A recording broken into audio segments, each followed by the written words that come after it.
Jumripsur, Excellencies, ladies and gentlemen, welcome to the talk show series on Cambodian National Election 2023, organized by the Asian Vision Institute AVI.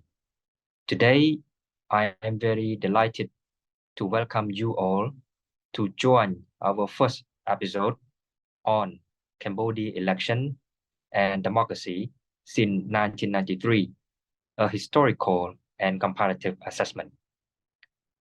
My name is Lim Mei Hua. I am the director of the Mekong Center for Strategic Studies, MCSS, of the Asian Vision Institute, AVI.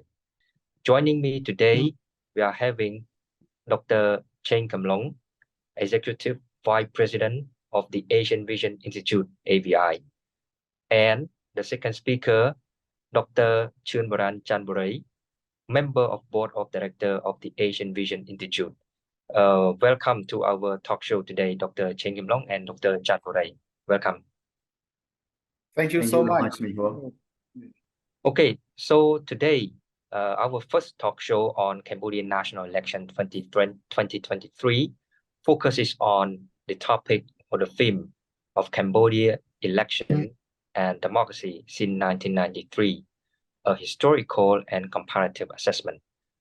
The purpose of initiating this talk show is to, provide general perspective and understanding regarding the journey of Cambodia, a national election and democracy, particularly since 1993 up until the upcoming national election in July 2023.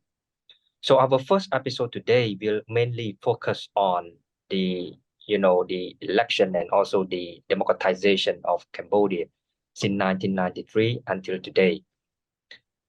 So to kickstart our discussion, first of all, I would like to invite our panelists here to provide a general understanding of the history of Cambodia national election and also the process of political transition from 1993 to 2023 today, and also what could you perceive of the implication of the transition or transformation for Cambodia democratization.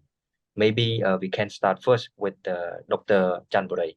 The Cambodian political development has come a long way since the general election, which was supported and supervised by the United Nations Transitional Authority in Cambodia, or UNTAC, in May 1993. We have, ensured political stability over the past decades, which has been imperative for the country's economic development and social progress.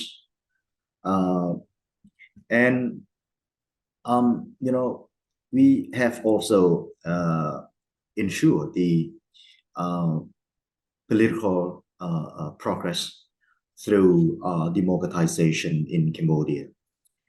Yes, indeed, democracy in Cambodia is quite young. If we consider 1993 as the starting point, our democracy is just 30 years old. And for other democracies around the world, it normally takes from 60 to 70 years for the democratization process to take root. For example, the case in Japan, the case in Australia, and many other countries. And we have to understand that the democratization process in Cambodia has been the result of the peace-building process. Those democratic norms and values have been imported from the outside world. So we need more time to, internalize those democratic norms, and values into the context of Cambodia. In other words, our democracy is the function of the interaction of many factors. You know, outside values and norms, our own history, political culture, religious thoughts and belief, our geography, and more importantly, the geopolitical factors that shape and influence the political process in Cambodia. Having said that, we have a strong foundation for democracy to continue to growth and develop,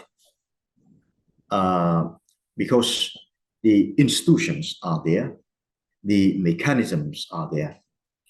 Since 1993, we have already organized 6 general elections and many, subnational elections and 3 Senate elections.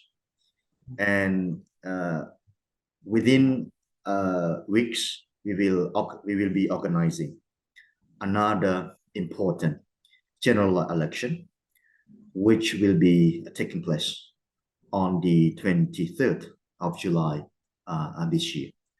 So those are, important milestones or developments in terms of political transition in Cambodia, as well as in terms of the democratization process in the kingdom. Thank you so much, Dr. Boray, for very insightful and interesting discussion here. Dr. Kim Long, would you like to have some sharing or some perspective on this topic? Thank you. I think this year marks the 30th anniversary since Cambodia first conducted its national election in 1993. As Dr. Chun Baran Chanburay just mentioned, it is a historical moment in a Cambodian context. Given the fact that, a period just within a period of 30 years, institutional building, legal capacity building, and also nation building are taking place at a rapid pace that we have seen so far. The organization of elections on a regular basis within 5 years are espoused in the Constitution of Cambodia. Cambodia has adopted the multi-party liberal democratic system through election.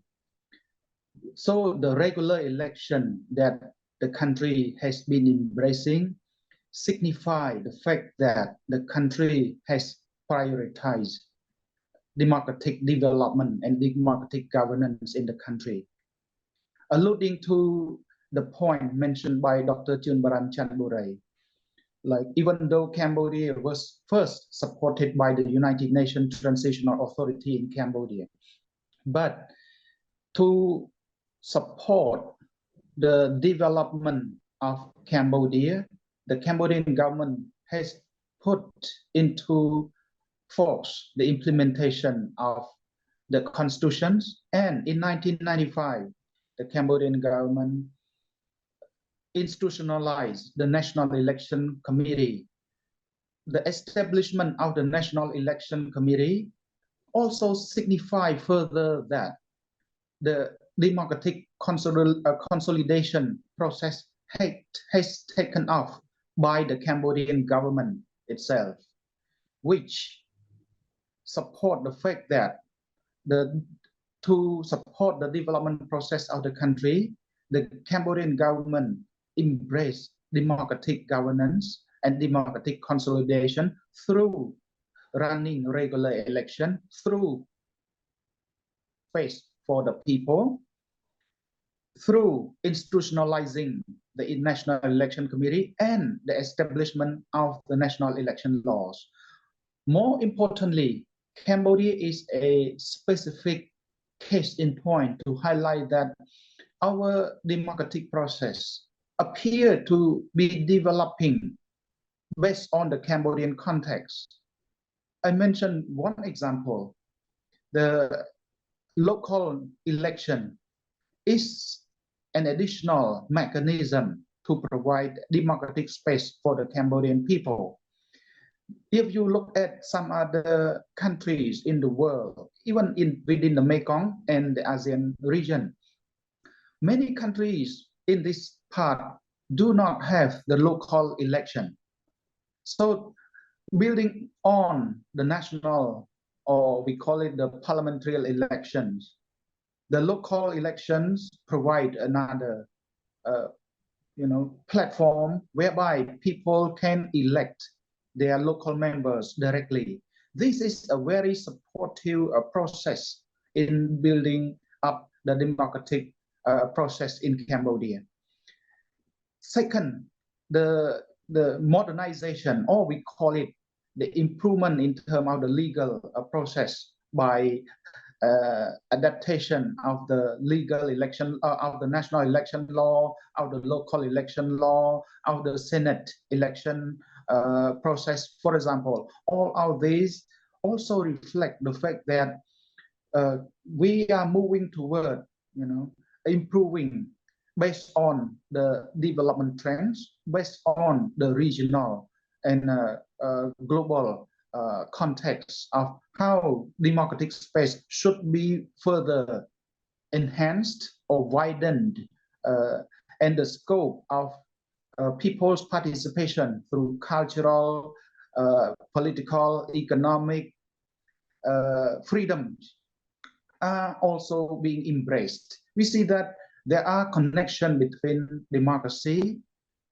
political development, and economic development. Given the importance of these factors in nation building, over the past 30 years, we see that the Cambodian government, the National Assembly, the Cambodian people themselves are trying to fully taking advantage of these development, of these regional and global trends. And we see the reforms have been taken place by, not deliberately by the government, by the parliament, by the Senate, to allow people, to have more space and freedom in this regard. Thank you. Thank you so much. It is really interesting. I have learned, we have learned that Cambodian democracy, although we can say that it is still young, but we have formed a strong foundation for this to exist. And Dr. Kim Long has mentioned more of the important point of Cambodia democratization stands strong in the Mekong region, which is a very interesting point here. So taking from here, I would like to, as we are talking here, so the 2023 national election, which is going to happen in July, in a few more weeks from now, is really important to maintain this, strong foundation of democratization in Cambodia. So how can you assess the process, particularly the ongoing preparation of Cambodia in organizing this very important and historical 2023 national election compared to the previous year that we have conducted the national election? Maybe we can start first with Dr. Kim Long. Thank you so much. Since the establishment of the National Election Committee and also the election laws, national election law and the local election laws, we have seen a gradual improvement in terms of local capacities of the National Election Committee in organizing, in administering the voters registration process. This year is a special year, not only because it is the 30th anniversary, but because we have seen that the democratic space and democratic governance in itself have improved simultaneously, both from the perspective of the National Election Committee itself, but importantly is the legal systems, the legal system, the national election laws that have been revised, updated here,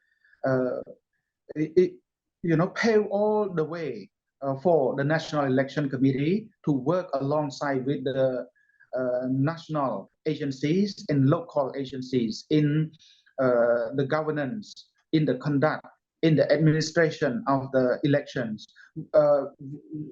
We have seen that this year's election is very special in a way that the process has been managed using modern technology. They have upgraded their capacities. They have used technology, for the voter registration. Now it become more digital, more, digitally or technically managed, that ensure the effectiveness in the management, in the prediction and estimation of their task, of their duties, and as well as how to manage the flows of the conduct of the election. Until today, we have seen no violence reported by local authorities, by the political parties that have already registered themselves in the national election systems. We have not seen any cases of complaints about irregularities, but we have seen the case of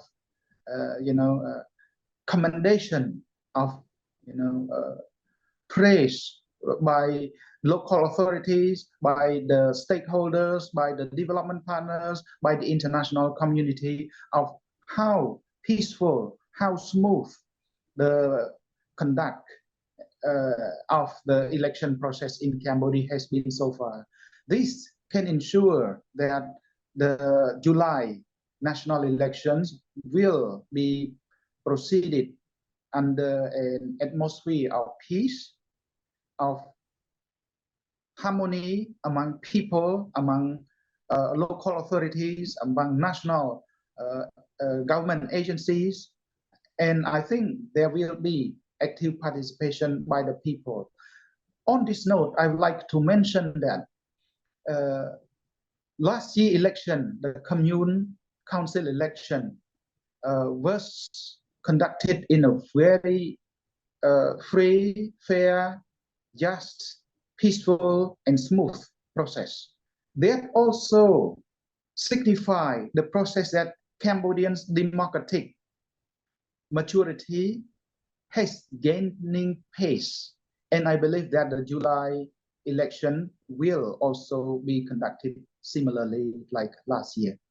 And the participation, or we call it voters turnout rate, can be as high or even higher. But we will see the result as the July election move on. So I think in less than 1 month, we will see a turning point in the Cambodian history to mark the 30th anniversary since Cambodia conducted its national election in 1993. And I think that Cambodian people in the Mekong countries, people in the world, and especially those countries that were actively supporting Cambodia in the democratization process should be proud of their support since the beginning.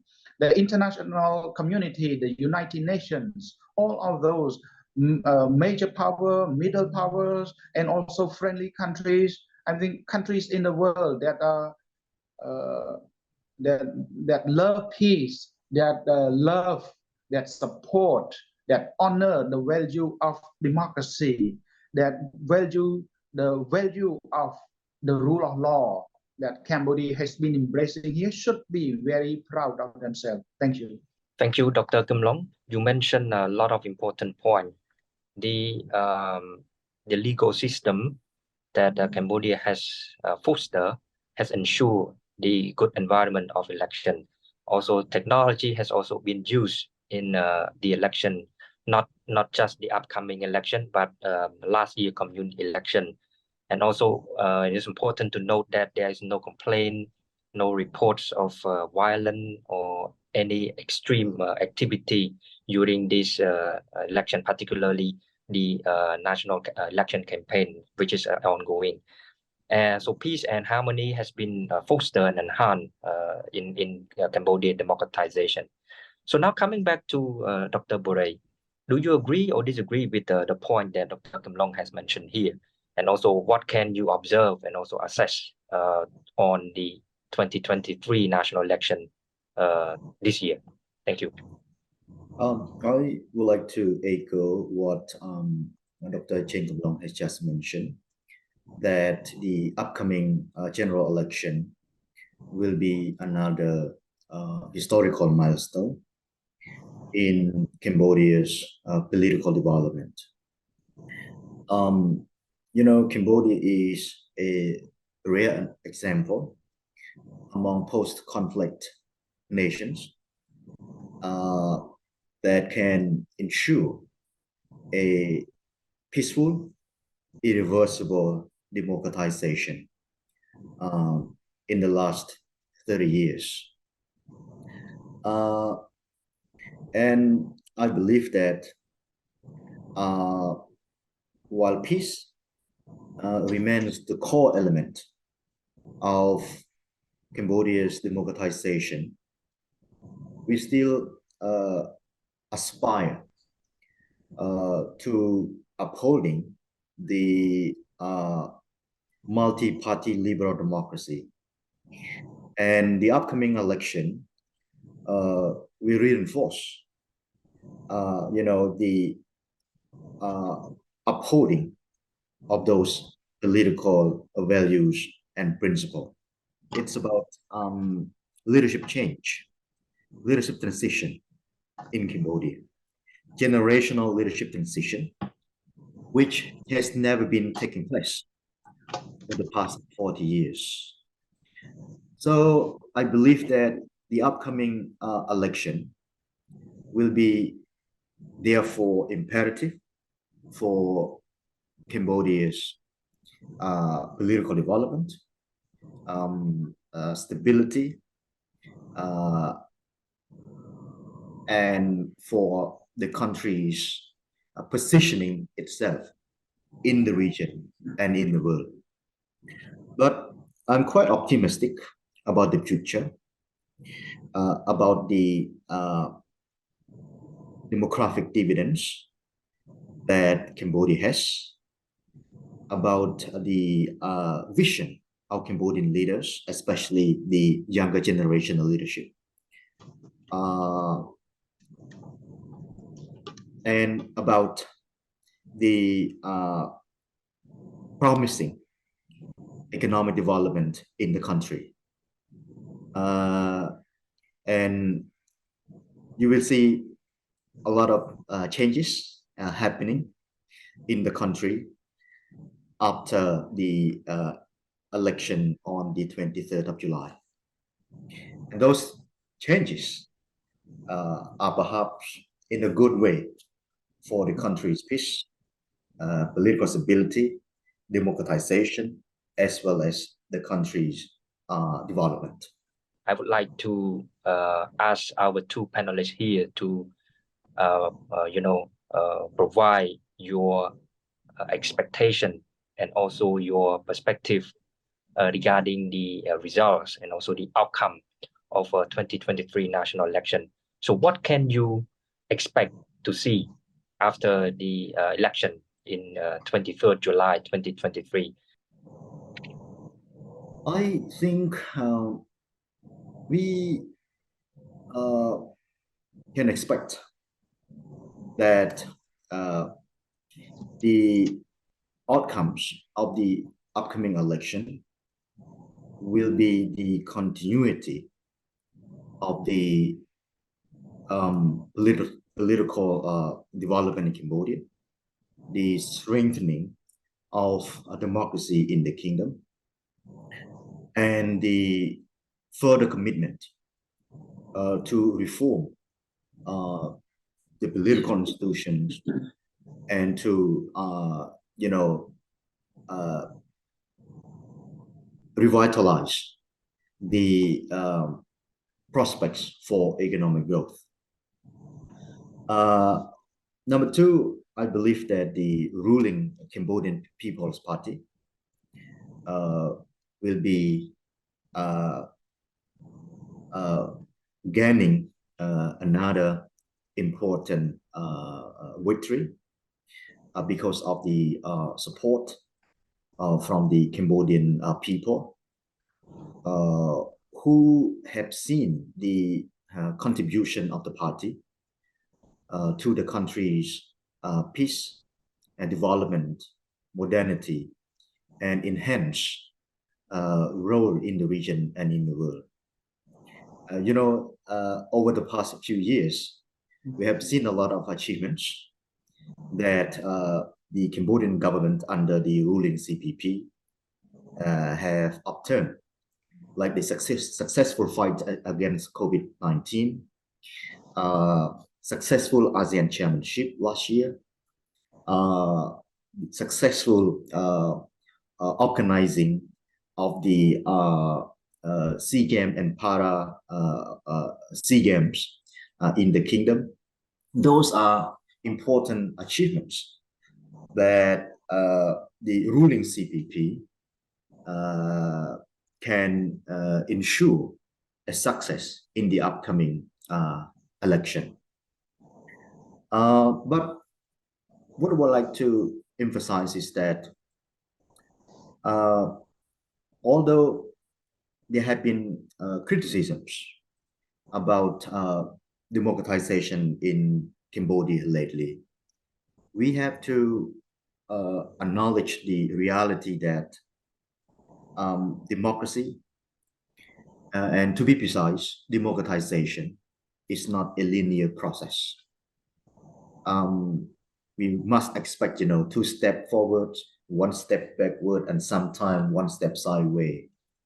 We therefore need to have the bird eye view on the whole process, rather than picking and choosing different periods in the process. Number two, any political judgment on Cambodia's democratization must be made both on absolute terms and in relative terms. In absolute terms, we have to compare, democratization process and development progress in Cambodia compared to, say, 10 or 20 years ago. Now, I think we are doing fine, doing okay, compared to 10 or 20 years ago. The political space has been expanded, especially with the use of, new tools, new platforms like Facebook and now TikTok, Twitter, so on and so forth, that the Cambodian people can express their political opinion on those platforms. In a relative term, as Dr. Kamlong has just mentioned, we need to compare the progress in Cambodia with the rest of the region, especially in the Mekong sub-region. If we compare, we are doing fine, which what that has been happening lately in our part of the world. I don't want to name and shame, our neighbors, but if we compare the democratization process in Cambodia with our neighbors, we are doing okay. Thank you, Dr. Chanboray, very much for your insightful perspective. Dr. Kamlong, would you like to add something? I think after the July election, Cambodia will continue to move forward in terms of its democratic development process, because the country will need to have its unwavering commitment to continue its unwavering commitment to promote the democratic values and principles in the kingdom. And as we have seen so far, the ruling party, the Cambodian People's Party, will continue to lead the government after the election. And I allude most of these points mentioned by Dr. Chunbaran Chanburai a moment ago about the progress the government has made in addition to the success in the fight against COVID-19 in providing social support to millions of people, not only to Cambodian peoples, but all nationals living or staying in Cambodia, and also to provide fiscal and financial support to the employees affected by COVID-19 and to the factories and industries affected by COVID-19. Second point is the continuous process of building infrastructure, logistic systems, new airports, railways, roads, electricity. All of these are what the people needs, are what the business sector needs, are what the Cambodian economy needs. And it all reflect, the pathway moving forwards after the election. Cambodian government will need to move along this while, promoting the democratic, process, or we call it the democratic consolidation process to make Cambodia a mature democracy. Of course, it cannot happen a single night or a single day. And it is not linearly progressive.